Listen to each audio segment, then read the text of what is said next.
So let's get to work on making shrimp scampi 101, okay? For all of these dishes, the shrimp is gonna be overcooked by the time the elements of your sauce have cooked out.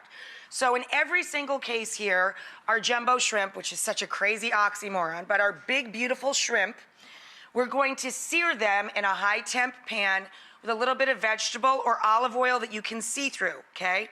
High temp pan, just give them that nice pink color on both sides. They're not fully cooked, they're still raw in the middle. Then take them out of the pan.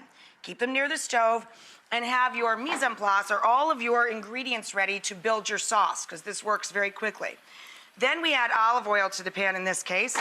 And to our olive oil, I've put in a little bit of minced celery and 1 fat shallot. And I was grating several cloves of garlic over here. Stir our garlic over moderate heat, right? Then we're going to add our heat. Scampi's always spicy. You can use, of course, crushed red pepper flakes, as is traditional in a lot of Italian-American restaurants. So stir in a fat tablespoon of your Calabrian paste for a couple dozen jumbo shrimp. So I'm gonna hit the pan with some dry vermouth. We're going to add the shrimp back in and let them finish cooking through. A couple of good pats of butter to melt down into the sauce.